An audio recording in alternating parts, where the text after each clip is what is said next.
Terceiro passo, para a criação de um bloco econômico, mercado comum.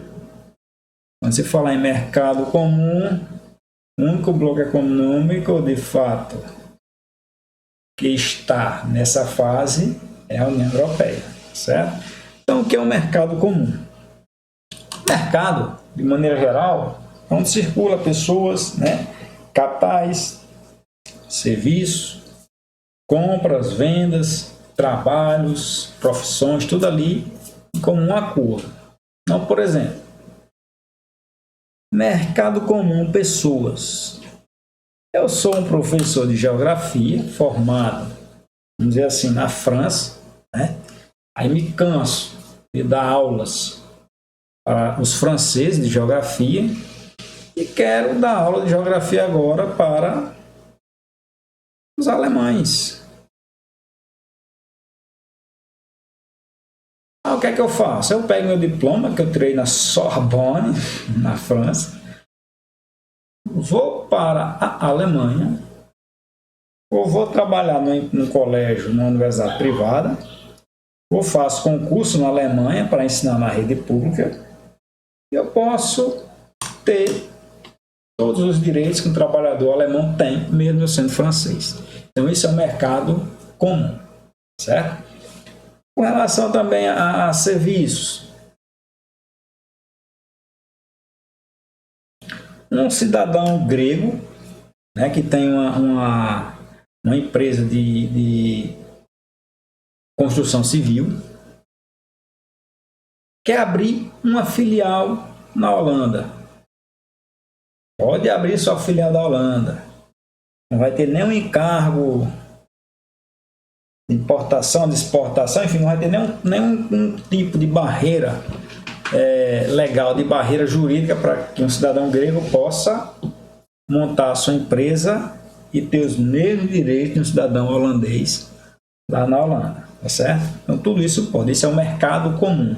É como se a União Europeia, que praticamente fosse o único país. Se você fosse um cidadão, não importa se você é holandês, se você é belga, se você é italiano, alemão, dinamarquês, não. Então ali tudo é como se fosse o mesmo país. É tanto que lá não se cobra nem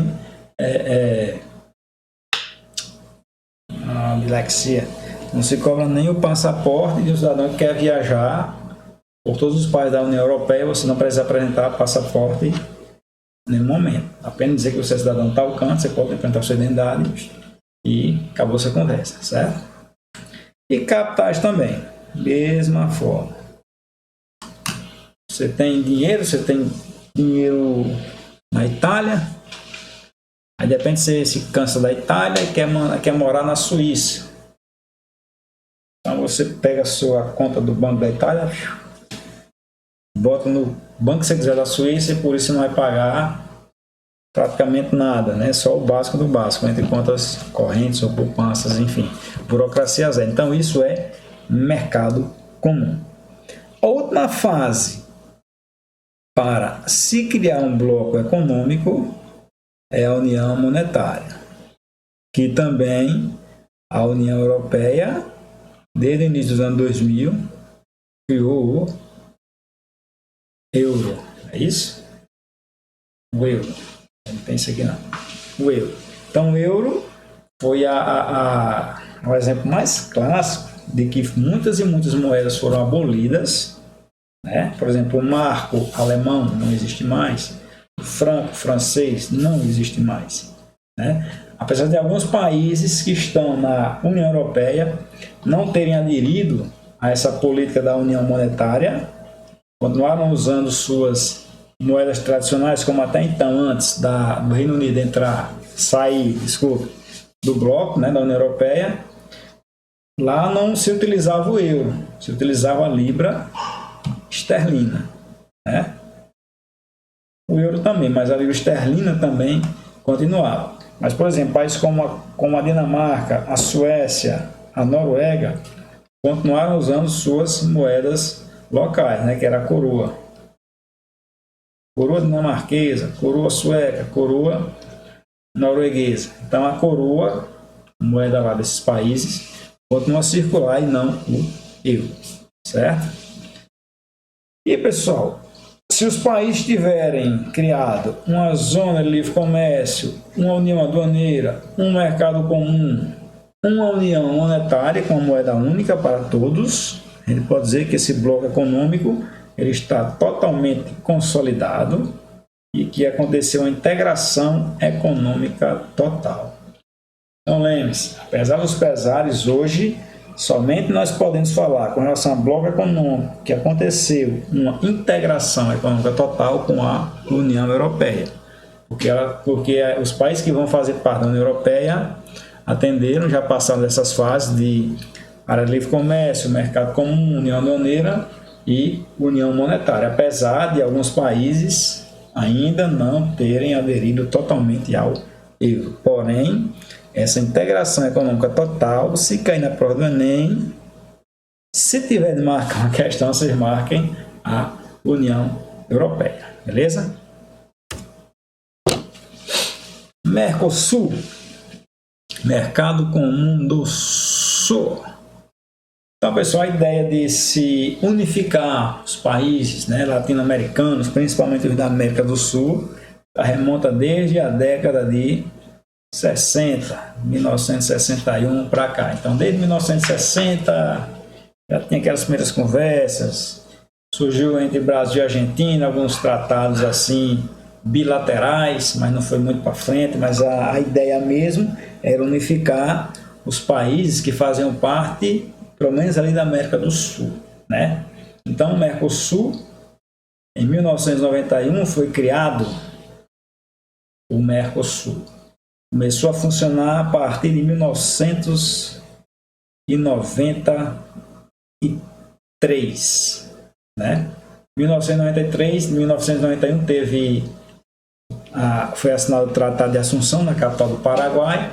1993 acabou-se essas assinaturas, vamos dizer assim, tudo foi conversado. E em 1994, de fato, o Mercosul começou a funcionar. Começou a funcionar como uma zona de livre comércio, ou seja, entre o Paraguai, Argentina, Uruguai e Brasil, não poderia ser cobrada taxas para exportação e também taxas para importação dos produtos entre eles, certo? Então, na Conferência de Ouro Preto, né, houve lá um documento, o Protocolo de Ouro Preto, 17 de dezembro de 1994, quando foi fixada a TEC, né, a Tarifa Externa Comum. Tarifa Externa Comum. Tudo aquilo que fosse ser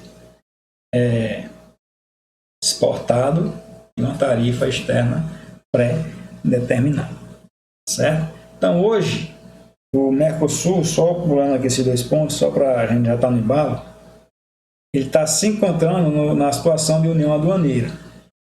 Ou seja,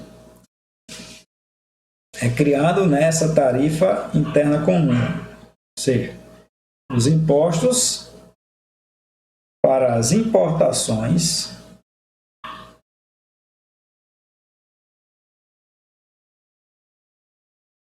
são igualitários. Então, quem quiser importar, por exemplo, Portugal, quer importar vinho do Porto, vinho bom, vinho de rico. Portugal quer importar vinho do Porto para o Brasil. O Brasil vai cobrar, só um exemplo, 12% tarifa de importação para que Portugal possa vender vinho do Porto aqui no Brasil. Então, se ele for para a Argentina, para o Uruguai e para o Paraguai, lá também será cobrado 12% ao governo português, ou ao empresário português, no caso, que quiser vender seu vinho nesses países. Então, há essa tarifa externa comum, né? A União Aduaneira. Então, em 2006, só alguns dados, a Venezuela entra como membro pleno. E a Bolívia também solicita sua adesão ao bloco. Nós sabemos que agora, recentemente, a Venezuela não faz mais parte, né, do Mercosul, Então, continua só o Brasil, Paraguai, Argentina e Uruguai. Venezuela caiu fora pelos problemas que nós vimos e estamos vendo, né? A situação do governo ditatorial, que é um dos pontos aqui para se fazer parte de um bloco econômico, como no caso aqui do Mercosul, é a questão de zelar pela democracia.